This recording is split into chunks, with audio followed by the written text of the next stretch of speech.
Fala galera, beleza? Moçada, dando sequência ao nosso Reino Unido. Veja bem, nós vimos o processo de evolução histórico do Reino Unido e fechamos esse processo de evolução histórica até a chamada Eurozona.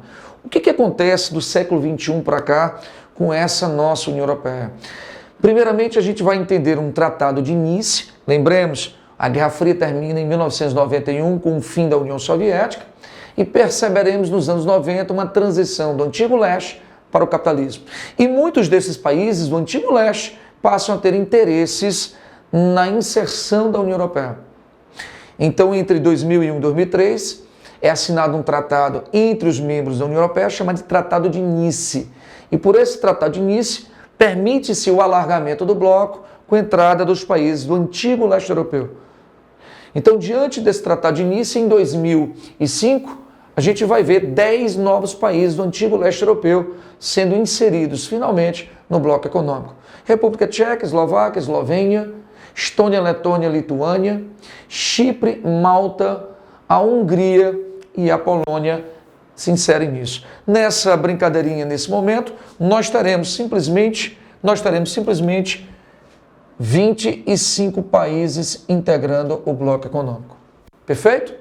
Bom, em 2007, Romênia e Bulgária vão aderir, são 27. E em 2009 nós temos o Grande Tratado de Lisboa. O Tratado de Lisboa é um tratado que passa a ratificar dentro da União Europeia a perspectiva de uma melhor integração política. E aí você vai ver o globalismo de fato na União Europeia. É inclusive nesse tratado que é estabelecido as regras da saída de um país do bloco econômico. É o chamado artigo 50, que vai regulamentar, o artigo 50 do Tratado de Lisboa de 2009, que vai regulamentar a questão da saída ou do desligamento do bloco. Bom, em 2013, Croácia entra, e aí, pessoal, 2016, nós temos a questão da saída do Reino Unido.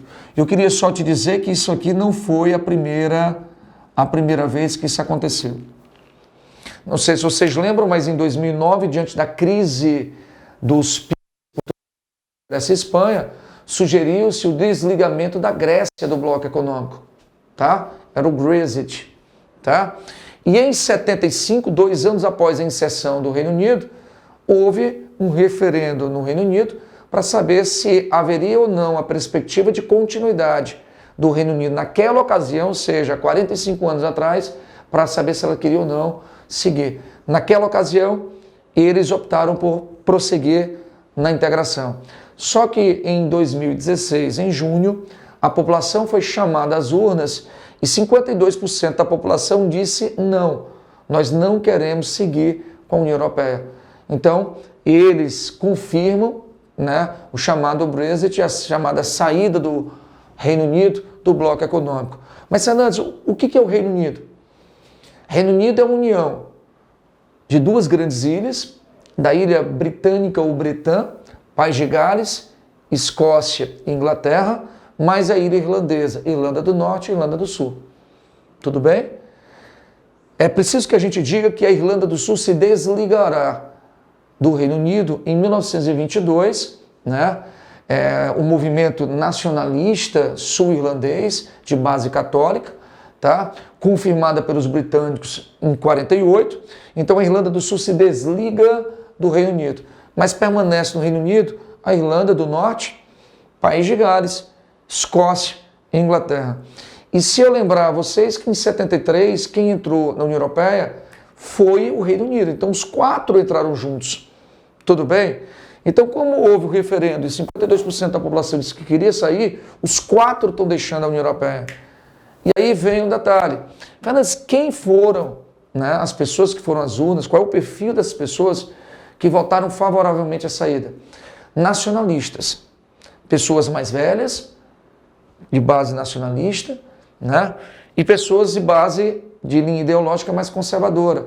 Quando eu digo linha conservadora, linha nacionalista, que não são favoráveis a esse globalismo. O estopim do problema foi a questão da crise migratória. Tá? Os ingleses não queriam perder o seu controle direto sobre as barreiras de imigração. Então eles queriam manter o controle sobre quem poderia e quem não poderia entrar no bloco econômico. Esse foi o estopim, tá? E aí nós temos as justificativas que esses grupos utilizaram. Que justificativa foi essa? Primeiro, a Inglaterra nunca esteve de fato totalmente integrada. Aliás, desculpa, o Reino Unido nunca esteve de fato totalmente integrado à União Europeia. As relações sempre foram muito superficiais. Quer ver uma coisa? Quais são os dois grandes pilares e características do bloco econômico? O espaço Schengen, Reino Unido não participa, e o que mais? A União Europeia, Reino Unido não participa. A Inglaterra se recusa a abrir mão de sua própria moeda. Então as relações sempre foram muito ambíguas, né? Fernandes, o que mais?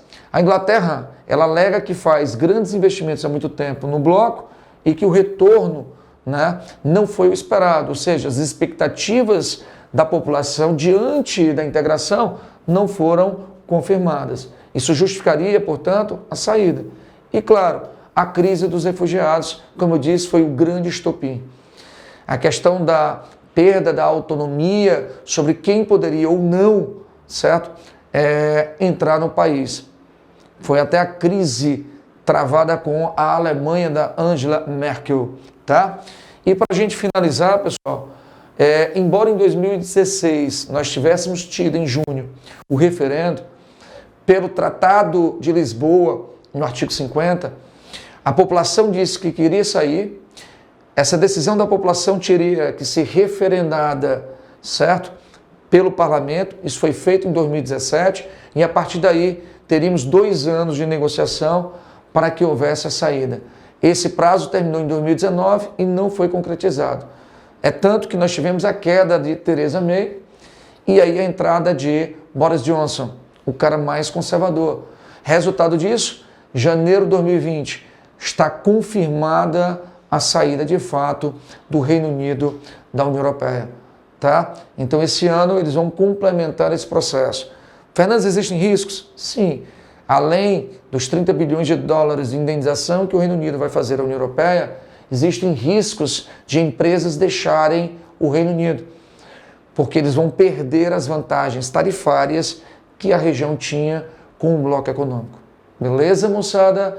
Galerinha, com isso eu fecho a União Europeia com vocês, dando a vocês toda a noção e atualidades. Show de bola? Valeu, galerinha. Tchau, tchau. A gente se vê no Mercosul. Fui!